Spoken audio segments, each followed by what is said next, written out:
All right, you guys, today is the day. It's Crossover Thursday presented by PrizePicks, and you have the Locked On Chargers and the Locked On Chiefs on today's show, and I'm here with Chris Clark to get into this one. It's going to be a great matchup on Sunday Night Football.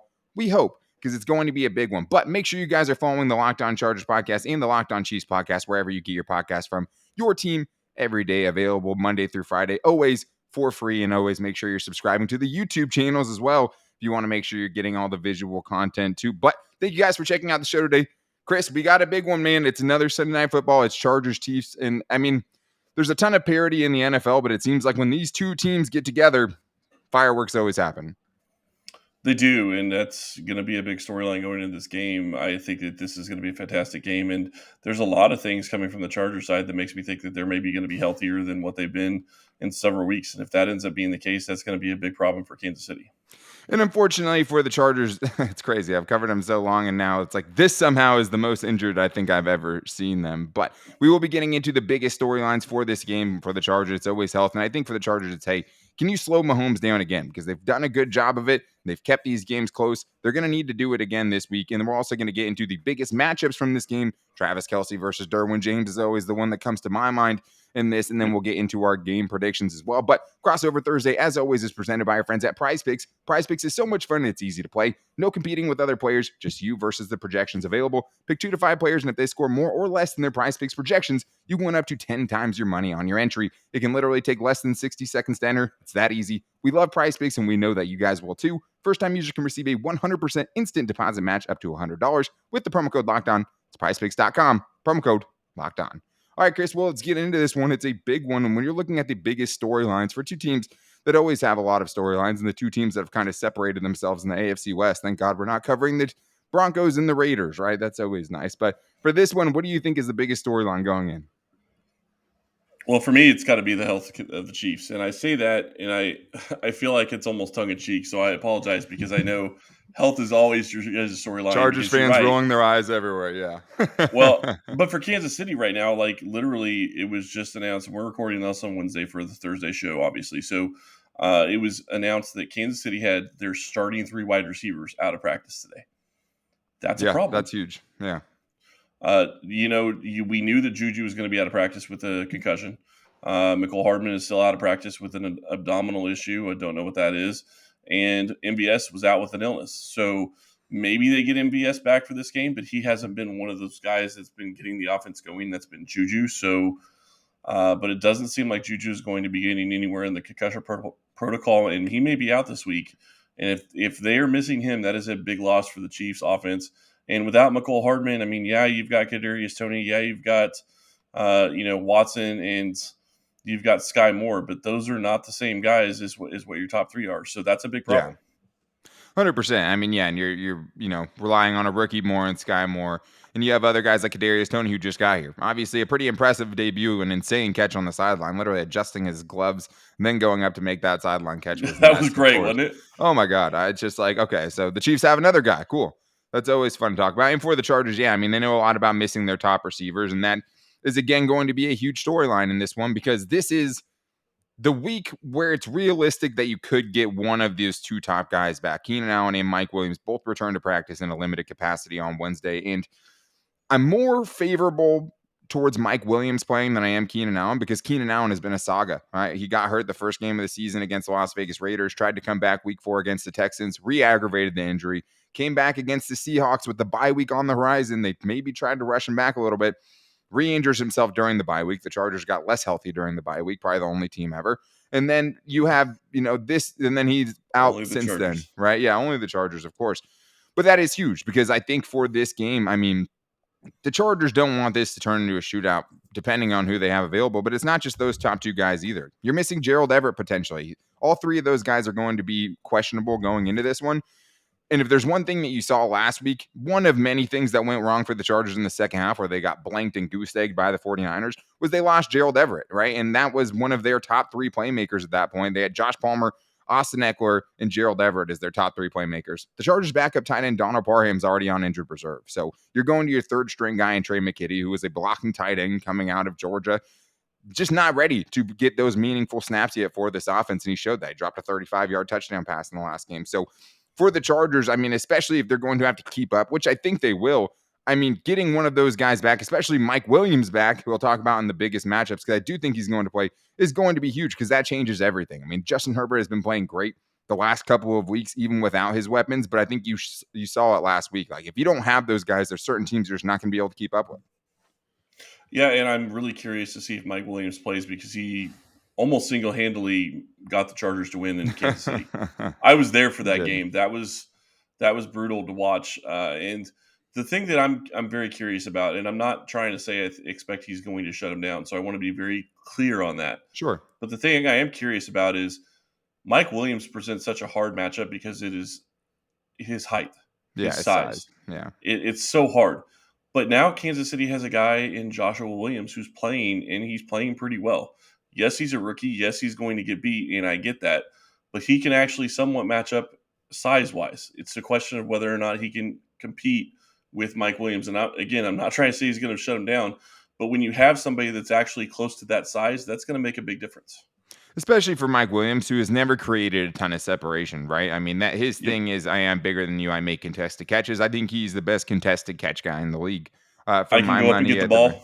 Yeah, exactly. And, being 6'4" obviously helps with that a lot. But for me, the biggest storyline besides that is just if the Chargers can slow down Mahomes again, because I go into a lot of these Chiefs matchups and I'm just like, I don't know how the Chargers keep up, because to me, if the Chiefs get on a roll like they did against the 49ers, and they did against the Cardinals, as they did against the Buccaneers, I think it's over for the Chargers. I don't know if they have enough firepower to keep up.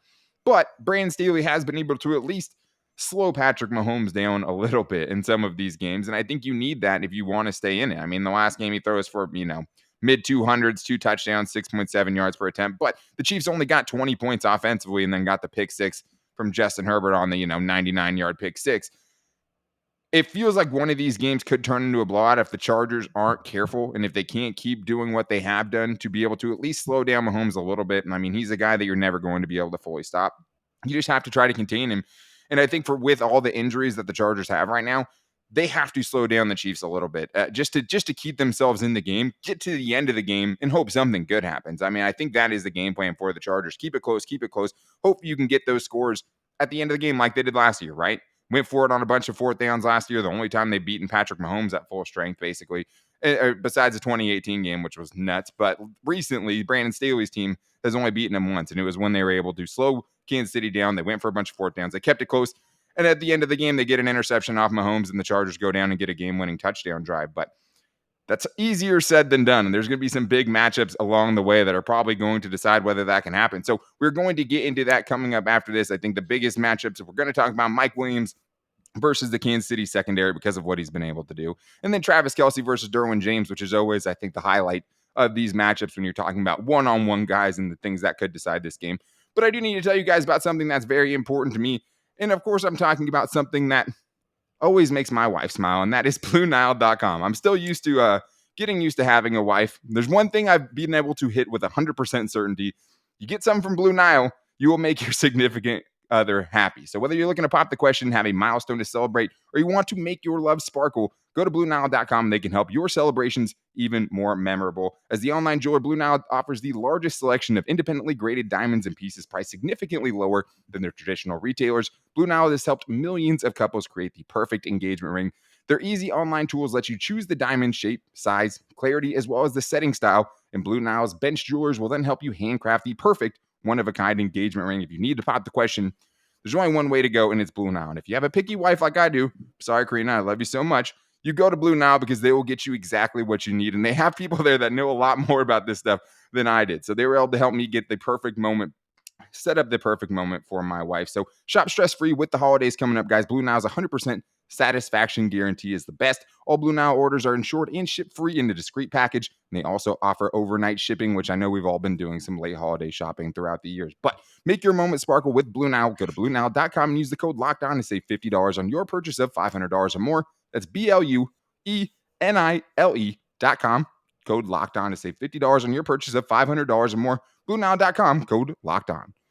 I also need to tell you guys about something very close to me, and it's the holiday season, guys. And, getting stuck in Black Friday's crowd sucks. It's super uncomfortable. Shopping Tommy John's Black Friday sale from your couch, super duper comfortable. And if you can shop in your Tommy John's underwear, That's the best way to do it. I mean, that's the way to stay out of the crowd, stay out of the malls. When you give your loved ones Tommy John, they're that much more comfortable, so they can do everything better. And it's one of those things where, as I've gotten older, used to hate socks, used to hate underwear, right? For Christmas, that's the gift you don't want to see.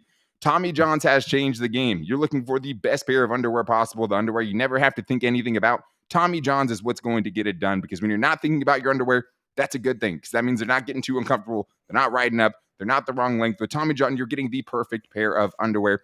Every gift is backed by Tommy John's best pair you'll ever wear, guaranteed, or it's free. Shop Tommy John's Black Friday sale going on right now and get 30% off site-wide at TommyJohn.com/lockedon. 30% off everything, guys, right now at TommyJohn.com/lockedon. TommyJohn.com/lockedon. See site for details. All right, back here with this special crossover Thursday, and one of the crossover Thursdays that always delivers, historically, at least recently, for the Chargers and the Chiefs. Locked On Chargers here with Daniel Wade, and we also have Chris Clark from Locked On Chiefs going into this matchup. And I want to get into some of the best matchups of this matchup. And to me, it always starts, Chris, with Derwin James versus Travis Kelce. I don't think there's a player out there that can eliminate, Travis Kelce from a game plan. Don't think that player exists yet, as the evolution of the NFL and these super freak athletes get out there and guys are doing crazy stuff. I don't think it exists. But Derwin James, I think, is the closest thing to that dude, because he's physical enough to bring him down. We had that all-time moment in the first matchup this year, right? The pile driver moment near the goal line where it looked like Travis Kelce was going to coast into the end zone. Derwin James picks him up, puts him on his back. And that's huge for the Chargers, because especially with those guys you're talking about injured, right? All the injuries to the wide receivers that the Chiefs have. You're going to probably see a lot of targets for someone like Travis Kelce in this one. And Derwin James is probably going to get a lot of Travis Kelce in this one. Honestly, I wonder, this is a huge matchup, and it's always a good matchup, but I think it takes even more importance because of what you just said. Kansas City's missing so many wide receivers right now. And obviously, we have 2 more practices before, the game on Sunday night, and maybe some of those guys are able to go. I really doubt Mecole Hardman's going to play, just based on the fact that he didn't practice at all last week. I'm guessing he's probably not going to practice at all this week. The big question is going to be Juju. I think they probably get MVS back, but even if they get MVS back, that's not a guy that's going to really help you on offense near as much as a guy like Juju would. So the question becomes, how big is that matchup with Derwin James and Travis Kelce? And how much do the Chargers run man defense and put James on Kelce all the time? Because the reality is if you have to start moving the ball around to other guys, you're going to have a question. If MVS plays, okay, yeah, you can throw it to him. Kadarius Toney is going to be a whole new ball game that you guys, that the whole league is going to have to try to prepare for. No, thank you. And I'm not fair enough. And honestly, I don't know what to expect right now. But watching him play after just 2 games, I'm very excited to see what they can do with him when he gets into the offense and he knows the plays and he knows what's going on. I'm very excited to see what they can do with him. So then you got Kadarius Toney, you got Sky Moore. Then it comes down to the rest of the guys. Then you got tight ends. You got, Jody Fortson. Is he going to be able to step in and do anything? Noah Gray. But Travis Kelce and Derwin James are going to be at the key of everything. Can Derwin James lock him down? Because if he locks him down by himself, then you don't have to double cover Kelce. And if you're sitting there, and by saying lock down, I'm talking like less than 100 yards, or less than probably 50 yards. Right. I'm not saying he's not going to lock him down, but yeah. Kelce has a way to get open at all times. And if he's able to stop that's going to be something that's really going to hurt the Chiefs offense. They're going to have to adjust, and I don't know how they're going to do it. You start looking at the other matchups that are going to be very interesting. Mike Williams is obviously going to be a matchup nightmare.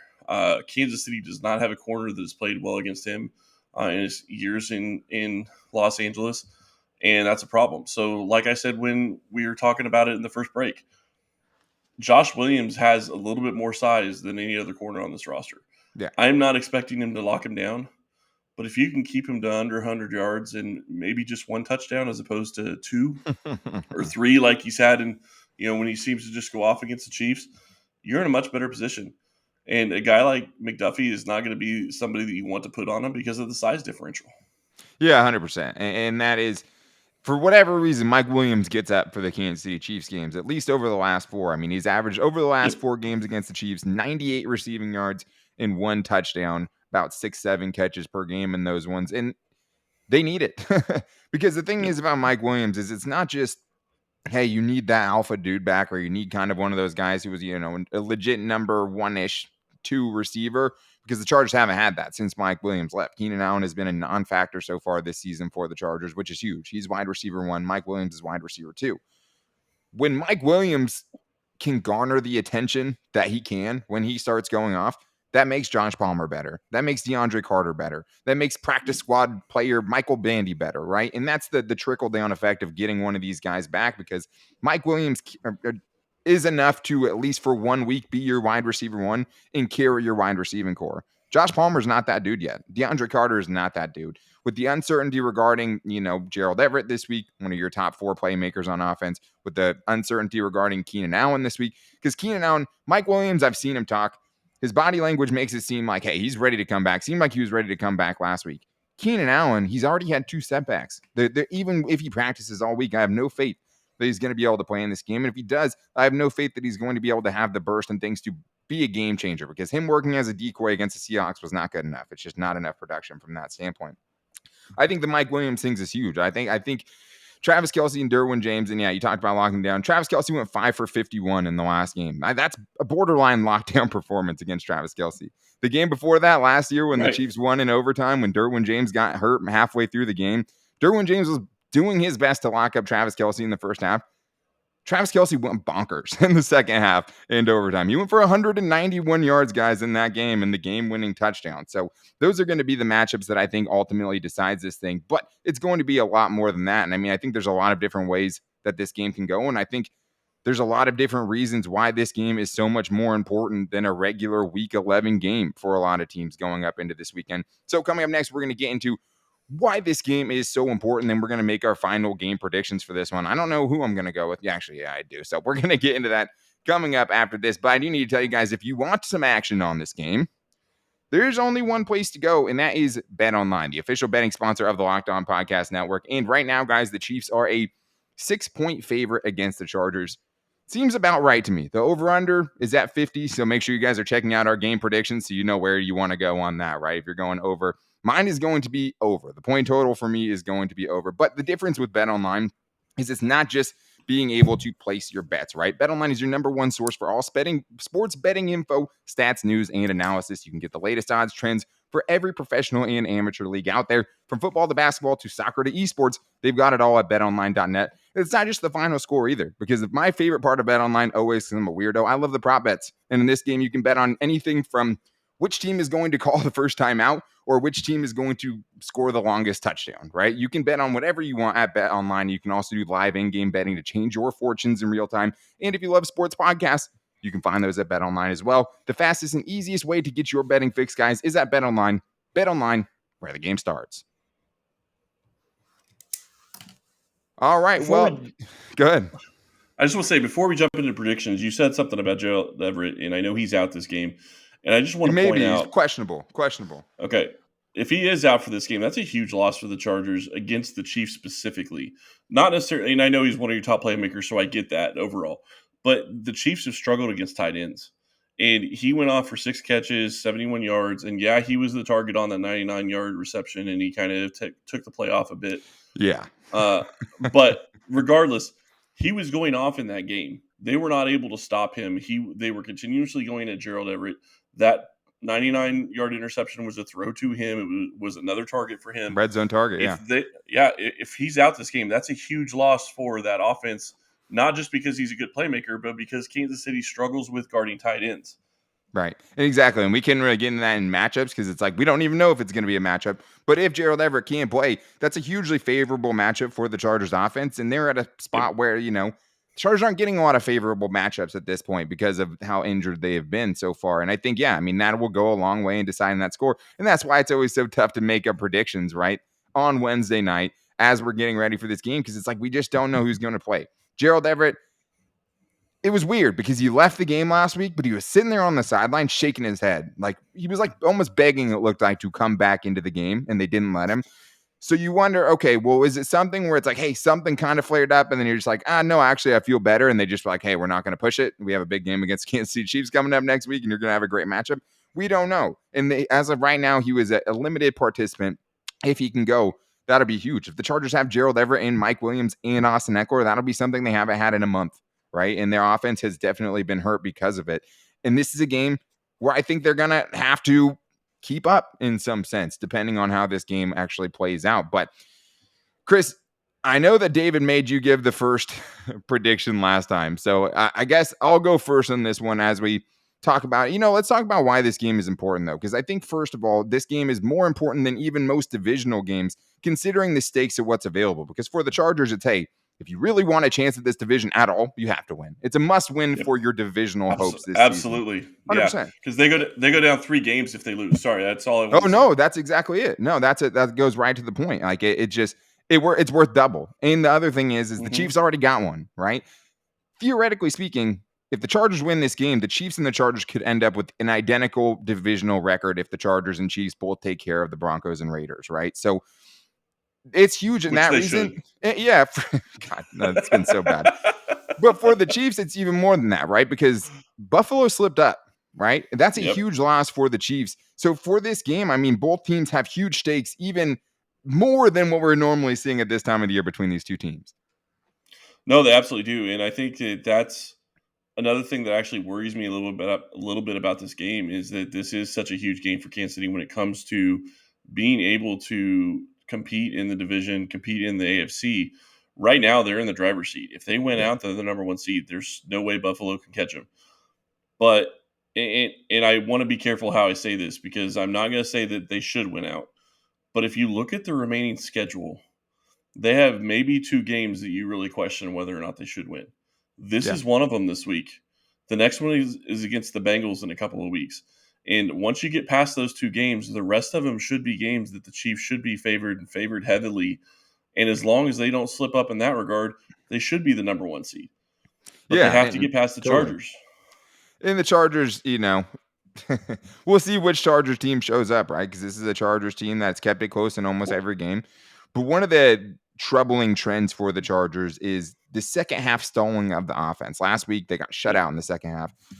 And that's how they've gotten blown out in both games. With the Seahawks, they got blown out. Yeah, and the Jaguars, they got blown out in that game as well. Both of those games, the Chargers offense completely stalled in the second half. And the defense, which had kind of, been holding everything together with glue and duct tape, fell apart. And the Chargers offense wasn't able to respond. The Chargers are going to have to take some punches in this game and be able to respond to it. And for the Chargers, like I've said before to the Locked On Chargers fans, I think they need this game or the Titans game or the Dolphins game to make the playoffs as a wild card team, right? Just talking about overall record, getting to 10 wins.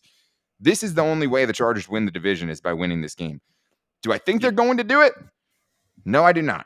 So let's get into our final game predictions here because it is Wednesday. And the thing is I don't know how I would feel if I knew Trey Pipkins, a guy we haven't talked about so far, the Chargers starting right tackle, was going to play. I'd feel a lot better about this. If you told me right now that Gerald Everett, Mike Williams, and Keenan Allen were not only going to play, but they were going to look like their old selves and were going to be as close to fully healthy as we've seen them in a long time, I could potentially pick the Chargers to win because it is one of those things where these matchups have always come down to close games and one team ends up making a play at the end of the game. In the first matchup, it's the Chiefs taking a 100-yard pick six back.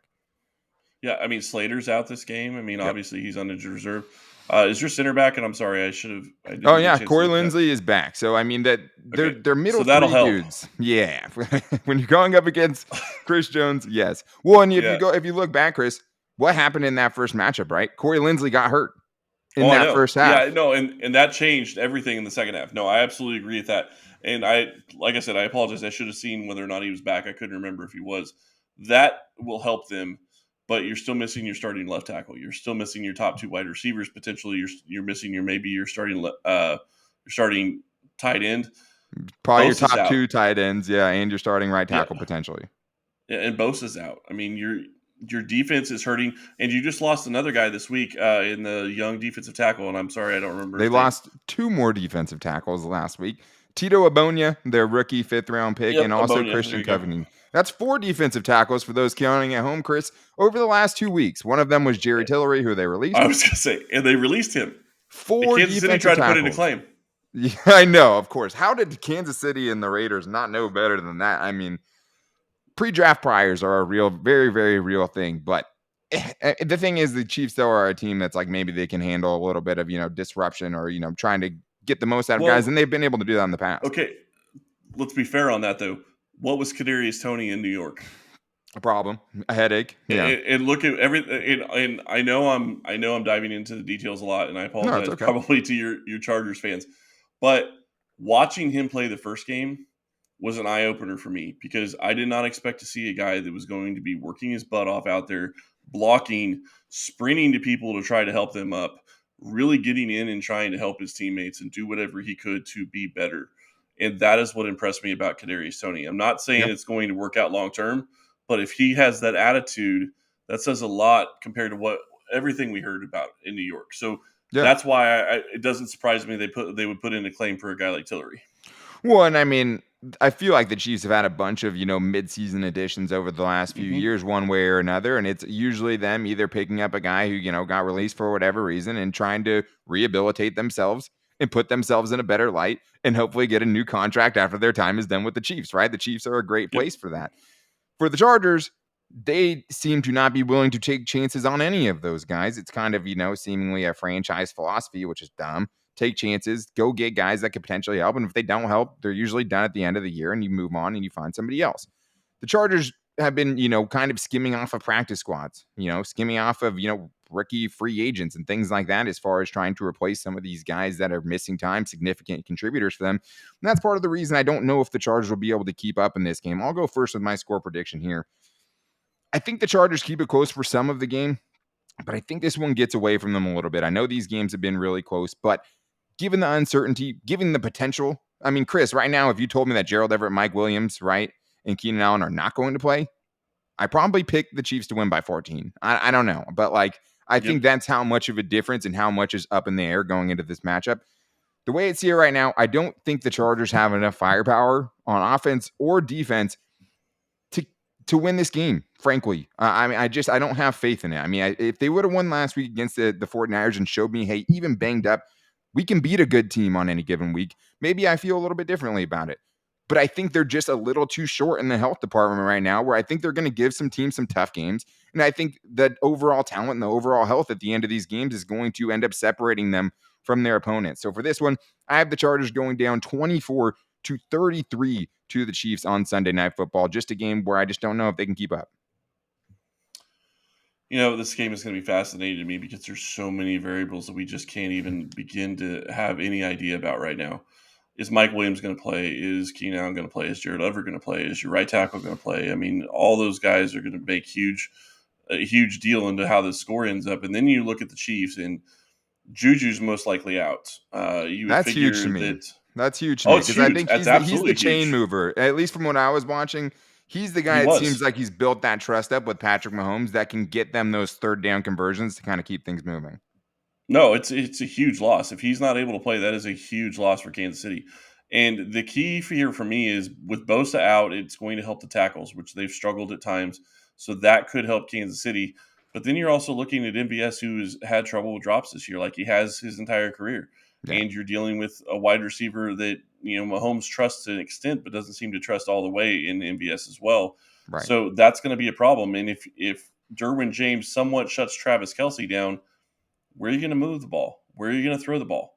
Who are you going to throw it to? Sky Moore hasn't been really involved in the office. Kadarius Toney is new. Can you use him? Yes, but is that really going to move the chains? Watson had a fantastic touchdown catch against the Chargers, but Uh, other than that, I mean, you're sitting here in a situation where pass catchers could really be a problem for Kansas City. And the right tackle was hurt. Andrew Wiley got hurt last game. It looks like he's probably going to play this game. I think that could help. I really wonder if Kansas City is going to be looking at trying to run the ball. With all yeah, your injuries around the defensive line, it'd make a lot of sense for Kansas City to try to rack up 200 rushing yards. And I know that seems insane for a Chiefs team to do, but with all the wide receiver injuries, maybe you're going to have to go 2 and 3 tight ends for most of this game, and maybe that's the way you beat this team. Maybe it's a lower scoring game than you normally would expect. Maybe sure. it's 27-17 or 27-20. Kansas City. I still think Kansas City wins Yeah, because the one thing that Kansas City has going in its favor in this game, more specifically than they have last week, was they're going to be up. They're going to be ready for this game. They will be sure. focused for this game. Against the Colts, they lost that focus, but they will not overlook the Chargers. They know better than that, and the Chargers are a good team. Yeah, and I mean, they had a little close call against the Titans as well, right? So maybe that kind of Yep. recalibrates things for the Chiefs. And I mean, you don't have to give much up for divisional rivals. It's a little different when you're playing teams outside of the division. Teams don't like each other inside I this division. I don't know. They may have to give something up for the Raiders and the Broncos later in the season. You know That what? might be a little bit more difficult. You're right. I mean, for these two teams who are both still in it, it's easy to get up for. When it's a Mhm. potentially like a 2-11 Raiders team you're going up against, who knows, right? And Josh McDaniels, Exactly. great job, sir. But I mean, this one is going to be close. There's so much on the line. And like, let's be clear, the Chargers can win this game, right? I just don't have the Mhm. faith that they can do it. They haven't shown me that they can show up on a consistent week to week basis. And first of all, they haven't shown me they can beat good teams. And I'm in a prove it mode for myself. Like, you beat the Raiders, you beat the Broncos, you beat the Browns, you beat the Falcons, right? Tell me which one of those is the good team. You beat the Texans. That's the only team. Right. This would easily be the biggest win for the Chargers. This would be a statement win for the Chargers, given the missing guys that they have right now. And it's going to be an Do all time matchup on Sunday Night Football, I think. do you wanna guarantee how the Chargers lose? I'll tell you how. Oh, God, tell me. Go up 10 points on the Chiefs. You go up more than 10 points on the Chiefs. Go up 10 points or more on the Chiefs, Patrick Mahomes will find a way to come back and win. It's what he does. It's sickening. Honestly, it makes me It's sick. done it, It I think, makes me 3 upset. times this year. It's ridiculous.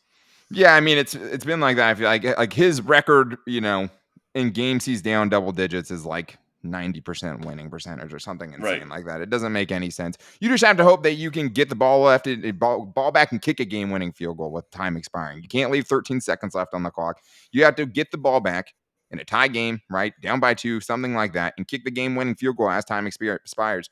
Maybe Dicker the kicker can come up with some more Dicker magic for this one. But that's going to wrap things up for the Locked On Chiefs and Locked On Chargers crossover Thursday episode. A special thank you to Chris for coming on the show today. I mean, I know we always have fun talking about these two teams, and thank God these are the two teams that we have inside this division. So make sure you guys are subscribing and following the Locked On Chiefs and Locked On Chargers podcast wherever you're getting your podcast from. And you can find us every day if you're subscribing to our YouTube channel. So make sure you guys hit the subscribe button there. And thank you guys for following us and checking out today's show as well. We have a huge weekend coming up. Thank you guys so much for making us your first listen. If you need a second listen, make sure to check out Locked On Sports Today podcast. Catch up on the biggest stories of the day in sports all over the place. It's like Sports Center and what it used to be, right?